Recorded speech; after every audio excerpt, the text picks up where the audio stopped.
আলহামদুলিল্লাহি রাব্বিল আলামিন ওয়াসসালাতু ওয়াসসালামু আলা সাইয়্যিদিল মুরসালিন আম্মা বা'দু ফাউযু বিল্লাহি মিনাশ শাইতানির রাজিম বিসমিল্লাহির রহমানির রহিম আসসালাতু ওয়াসসালামু আলাইকা ইয়া রাসূলুল্লাহ ওয়া আলা আলিকা ওয়া আসহাবিকা ইয়া হাবিবাল্লাহ আসসালাতু ওয়াসসালামু আলাইকা ইয়া নবিয়াল্লাহ ওয়া আলা আলিকা ওয়া আসহাবিকা ইয়া নূরাল্লাহ। মাদানী চ্যানেলের দর্শক শ্রোতা, আলহামদুলিল্লাহ, আশুরার দিন আল্লাহ তাআলার দয়ায় এক মহান বরকতময় দিন।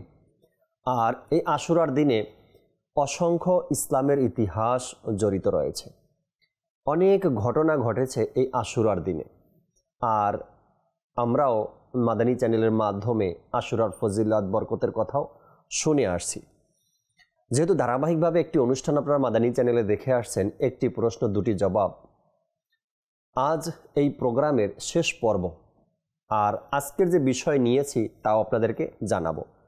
নবী রাহমাত শাফি উম্মাত সাল্লাল্লাহু তাআলা আলাইহি ওয়াসাল্লামের উপর দুরূদ শরীফ পাঠ করার অসংখ্য বরকত আর ফজিলতের কথা হাদিসে মুবারাকার মধ্যে রয়েছে। হুজুর সাল্লাল্লাহু আলাইহি সাল্লাম নিজে ইরশাদ করেছেন কি, যে ব্যক্তি আমার উপর দৈনিক 50 বার করে দুরূদ শরীফ পাঠ করবে, কিয়ামতের ময়দানে আমি তার সাথে মুসাফা করব। সাল্লু আলাল হাবিব সাল্লাল্লাহু তাআলা আলা মুহাম্মদ সাল্লাল্লাহু তাআলা আলাইহি ওয়াসাল্লাম। যেখানে হুজুর সাল্লাল্লাহু আলাইহি সাল্লামের হাদিসে মুবারাকা যে 50 বার করে দৈনিক দুরূদ শরীফ পাঠ করবে, আল্লাহ রসুল কিয়ামতের ময়দানে তার সাথে মুসাফা করবেন। আর কিয়ামতের ময়দানের পরিচয় নতুন করে দেওয়ার কিছু নেই আপনাদের সামনে। যে ময়দানে সন্তান মা বাবাকে চিনবে না, মা বাবা সন্তানকে চিনবে না। যার জন্য আপনি জীবনটা উৎসর্গ করে দিয়েছেন দুনিয়াতে, ওই ব্যক্তিও আপনাকে চিনবে না কাল কিয়ামতের ময়দানে। সেখানে ইয়ানফসি ইয়ানফসি চলতে থাকবে। আমি নিজে কিভাবে বাঁচতে পারবো, এই চিন্তা সেখানে চলতে থাকবে। আর ওই কঠিন মুহূর্তে নবী করিম সাল্লাল্লাহু আলাইহি সাল্লাম যে সকল সৌভাগ্যবান ব্যক্তিদের সাথে মুসাফা করবে, তাদের ব্যাপারে কি ধারণা আপনার? তারা কি জাহান্নামে যাবে? আমার নবী যার সাথে মুসাফা করলো সে তো জাহান্নামে যাবে না, সে অবশ্যই জান্নাতে যাবে। জাহান্নামী ব্যক্তির সাথে তো আমার নবীর মুসাফা প্রশ্নই আসে না। যদি এই ছোট্ট একটা আমল আপনার আমার জীবনকে পরিবর্তন করে দিতে পারে, কাল কিয়ামতের ময়দানে হাজারো পেরেশানি দূর হয়ে যায় বা বিপদ দূর হয়ে যায় মাত্র দৈনিক 50 বার দুরূদ শরীফ পড়ার কারণে। একটু পরিশ্রম তো করতেই পারি আল্লাহ তার রাসূলের সন্তুষ্টির জন্য। আল্লাহ তাআলা বোঝার তৌফিক দান করুক। আজকের অনুষ্ঠানে চমৎকার এক বিষয় নিয়েছি, আর এই বিষয়টি নিয়ে আলোচনা করাই দরকার, আর আমাদের জানাও দরকার, জানতে হবে আমি একজন মুসলমান হিসাবে। আজকের বিষয়ে কারবালার বার্তা, কারবালার পয়গাম, কারবালার মেসেজ, যেটাই আপনি বলেন না কেন, কারবালা থেকে যে মেসেজ আমাদেরকে দিয়েছেন সেই শহীদ ব্যক্তিরা, মুবারক ব্যক্তিরা, তাদের আত্মা আমাদের জন্য যে মেসেজ রেখে গেছেন, সেই মেসেজটা কি আমি পারি না একজন মুসলমান হিসাবে আমার জীবনে অ্যাপ্লাই করতে? আজ যদি কারো মোবাইলে তার বেস্ট ফ্রেন্ডের মেসেজ আসে, ওই মেসেজটা পড়ার জন্য, দেখার জন্য গুরুত্বপূর্ণ মিটিং ছেড়েও মানুষ উঠে যায়। আমার বেস্ট ফ্রেন্ড আমাকে মেসেজ দিয়েছে। যদি তার মোবাইলে বেস্ট ফ্রেন্ডের মেসেজ আসে, তবে গুরুত্বপূর্ণ কাজ অফিসের সেটাও ছেড়ে সে বাহিরে চলে যায় মেসেজটা পড়ার জন্য বা কলটা রিসিভ করার জন্য। আমি বুঝাতে চাই আপনাদেরকে, কারবালার বার্তা, কারবালার মেসেজ আমার জীবনে কি আমি সেটা অ্যাপ্লাই করতে পারি না? কি সকল বার্তা আমাদের জন্য রেখে গেছেন, কোন কোন মেসেজ আমাদের জন্য কারবালাওয়ালারা দিয়ে গেছেন। তারা তো শহীদ হয়ে গেছেন। কারবালার অধিকাংশ মোবারক ব্যক্তিরা, মহান ব্যক্তিরা শহীদ হয়ে গেছেন, কিন্তু তারা আমাদের জন্য মেসেজ রেখে গেছেন। কারণ তারা হয়তোবা শহীদ হয়েছেন, কিন্তু আজও পৃথিবীর জমিনে তাদের নাম সম্মানের সাথে মানুষ নেয়। কেমন সম্মানের সাথে নেয়? ইমাম হুসাইন রাদিয়াল্লাহু তাআলা আনহু। এখন বুঝি আমরা যে তারা শহীদ হয়েছেন, ঠিক, শহীদ তো ইসলামের জন্য হয়েছেন, দ্বীনের জন্য হয়েছেন, কিন্তু তাদের নাম আজও পর্যন্ত কত ভক্তি, কত শ্রদ্ধা, কত সম্মানের সাথে আজ মানুষ নিচ্ছে। কারণ তারা আমাদের জন্য অনেক মেসেজ দিয়ে গেছেন, অনেক কথা রেখে গেছেন আমাদের জন্য, যা আমাদের করণীয়, যা আমাদের নিজের জীবনে বাস্তবায়ন করতে পারলে আমরা নাজাতের পথ পাব। বিষয় নিয়েছি কারবালার বার্তা। দর্শক, প্রশ্নও আছে একটি এবং দুটি জবাবও আল্লাহ চাই ইনশাআল্লাহ তাবারক ওয়া তাআলা আমরা জানবো আজকের অনুষ্ঠানে। প্রশ্ন হলো, কারবালার শিক্ষা কিভাবে আমাদের পারিবারিক, সামাজিক ও জাতীয় জীবনে বাস্তবায়ন করা যায়, কিভাবে করা যায়, এটি প্রশ্ন। আর এর দুটি জবাব ইনশাআল্লাহ তাবারক ওয়া তাআলা আমরা শুনবো।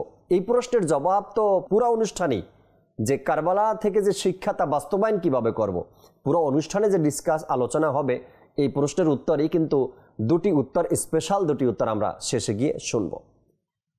কারবালা শুধুমাত্র একটি ইতিহাসের করুণ অধ্যায় নয়। যদি আমরা কারো সামনে আলোচনা করি বা শুনি, প্রায় সময় এটা বলে যে কারবালা এক করুণ অধ্যায়। না, বিশেষ লেখকগণ বলেন যে কারবালা শুধুমাত্র একটি ইতিহাসের করুণ অধ্যায় নয়, বরং এটি একটি চিরন্তন আদর্শ ও শিক্ষার প্রতীক। হযরত ইমাম হোসাইন রাদিয়াল্লাহু তাআলা আনহু এবং তার সফর সঙ্গীরা, ওই কাফেলার মধ্যে যারা ছিল, সবার আত্মত্যাগ মানবতার জন্য এক গভীর বার্তা বহন করে। এই বার্তাগুলো শুধু মুসলমানদের জন্য নয়, বরং সমগ্র মানব জাতির জন্য অনন্য এক নৈতিক শিক্ষা। যদি কোনো অমুসলিমও চায় এই কারবালা থেকে শিক্ষা গ্রহণ করতে বা কারবালার মেসেজ গ্রহণ করতে, তবে একজন অমুসলিমের জন্য অনেক বড় নৈতিক শিক্ষা কারবালার মেসেজের মধ্যে রয়েছে। কারবালার বার্তা সমূহের মধ্যে কিছু বার্তা নিয়ে আলোচনা, কিছু কথা বলার চেষ্টা করব ইনশাআল্লাহ তাআলা। কারবালার যে মেসেজ রয়েছে আমাদের জন্য, এক নম্বর মেসেজ এটা আমরা নিতে পারি যে সত্য ও ন্যায়ের পক্ষে অটল থাকা। সত্য এবং ন্যায়ের পক্ষে অটল থাকা। ইমাম হোসাইন রাদিয়াল্লাহু তাআলা আনহু অন্যায়ের কাছে মাথা নত করেননি। তিনি বলেছিলেন, আমি অপমানিত হয়ে বাঁচার চেয়ে সম্মানের সাথে মরতে পছন্দ করি। কেমন এক মেসেজ আমাদের জন্য এখানে রয়েছে, সত্য ও ন্যায়ের পক্ষে অটল থাকা। কারবালার প্রথম মেসেজ এটাই নিয়ে নিলাম আমরা। আর সেখানে ইমাম হোসাইন রাদিয়াল্লাহু তাআলা আনহু কি বলেছেন? আমি অপমানিত হয়ে বাঁচার চেয়ে সম্মানের সাথে মরতে পছন্দ করি। কারবালার দ্বিতীয় মেসেজ বা দ্বিতীয় বার্তা, জুলুমের বিরুদ্ধে প্রতিবাদ করা। জুলুমের বিরুদ্ধে প্রতিবাদ করা। কারবালার ঘটনা দেখিয়ে দেয় যে যে কোনো শক্তির অন্যায়ের বিরুদ্ধে দাঁড়ানোই হলো প্রকৃত ইসলামের শিক্ষা। যে কোনো অন্যায়ের বিরুদ্ধে, সেটা হারাম কাজ চলুক বা কুফর বা শিরেক বা নবী করিম সাল্লাল্লাহু আলাইহি সাল্লামের শানে বেয়াদবি বা অস্বীকার করা বা আউলিয়া কেরামের শানে বেয়াদবি করা, জুলুমের বিরুদ্ধে প্রতিবাদ, সেটা হতে পারে লেখার মাধ্যমে, সেটা হতে পারে জবানের মাধ্যমে, সেটা হতে পারে অন্তরে ঘৃণার মাধ্যমে। আপনি যেভাবেই প্রতিবাদ করেন না কেন, আজ এমন একজন ব্যক্তি শরীয়ত বিরোধী এমন কোনো কাজ করছে, আপনি চাইলেই তার সামনে গিয়ে মুখে বাধা দিতে পারবেন না। আপনাকে তখন সেখানে মনে মনে আপনাকে কি করতে হবে? ঘৃণা করতে হবে। 3 নম্বর মেসেজ যদি আমরা নেই কারবালার বার্তা, 3 নম্বর হলো ত্যাগ ও কোরবানির শিক্ষা।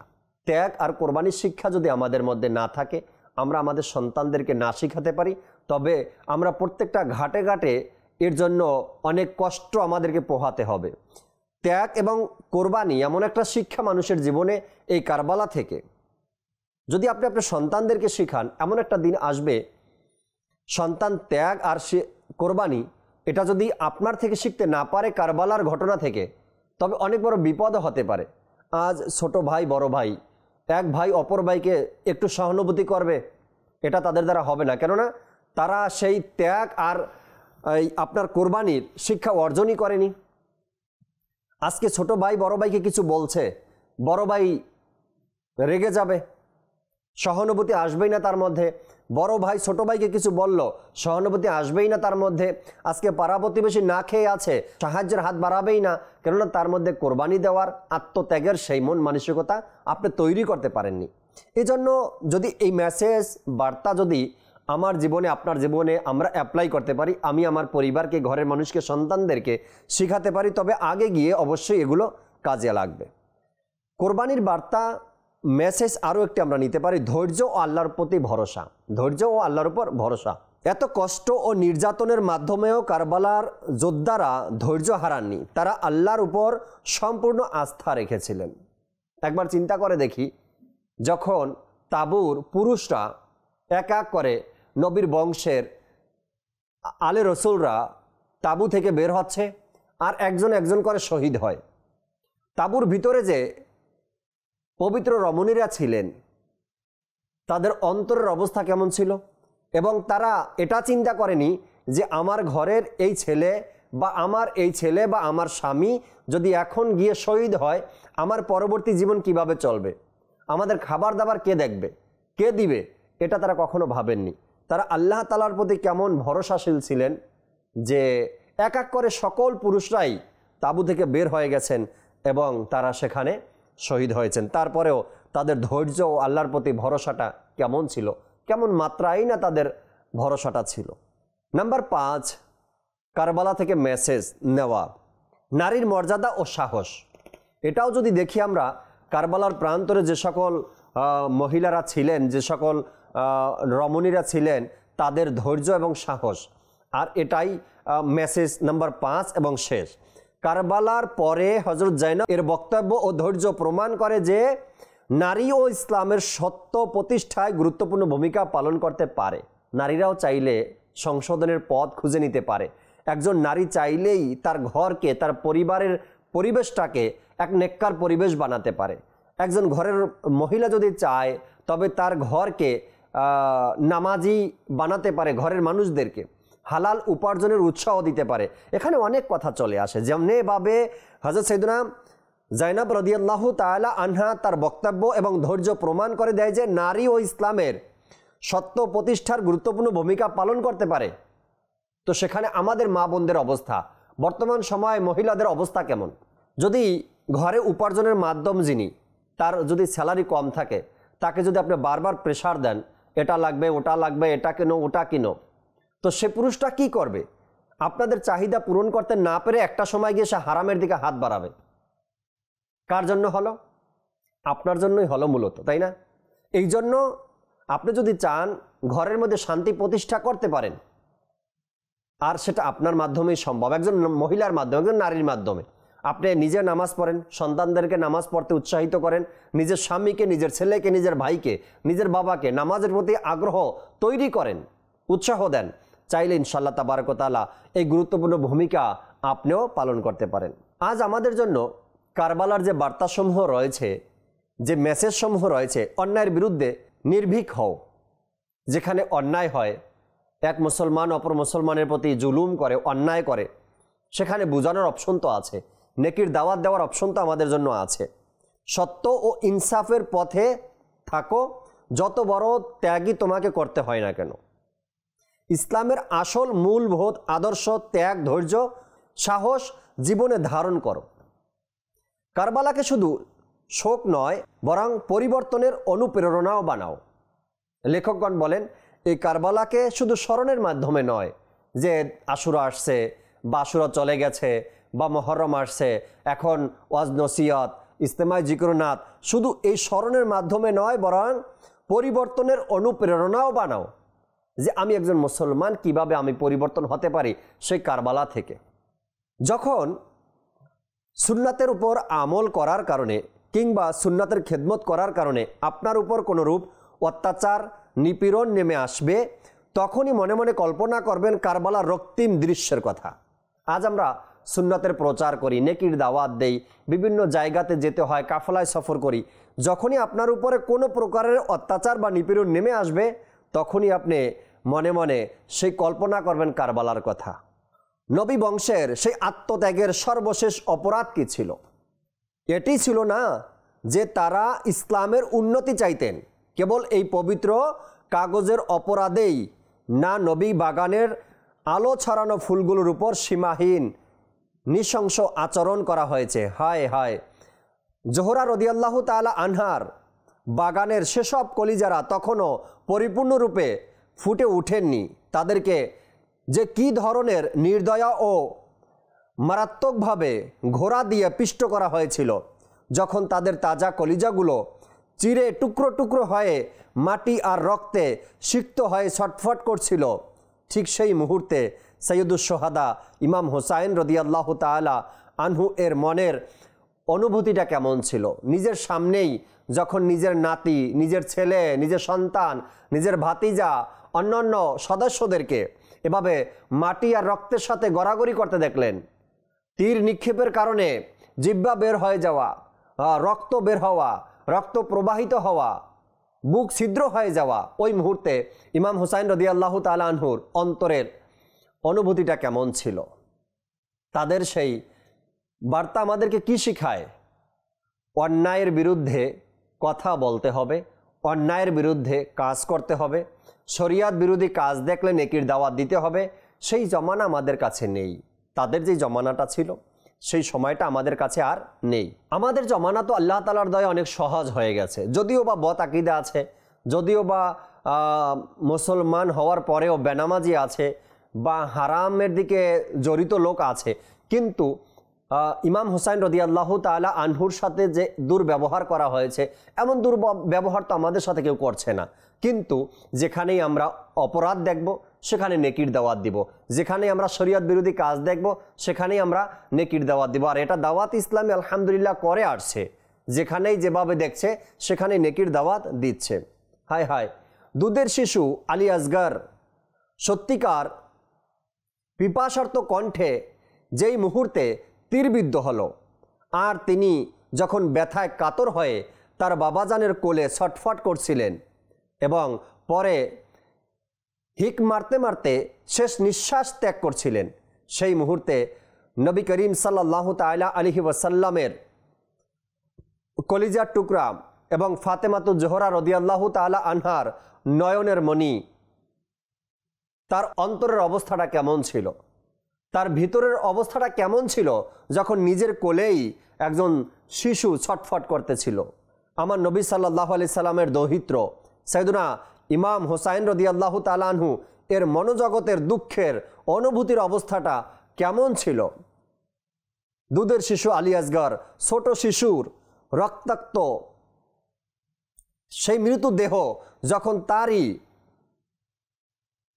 আদরণী আম্মা জান সাইয়েদুনা শহরবানু রাদিয়াল্লাহু তাআলা আনহা নিজ চোখে দেখেছিলেন, তখন তার আহত হৃদয়ের যে কি মহা কিয়ামত সংগঠিত হচ্ছিল তা কেই বা অনুভব করতে পারে।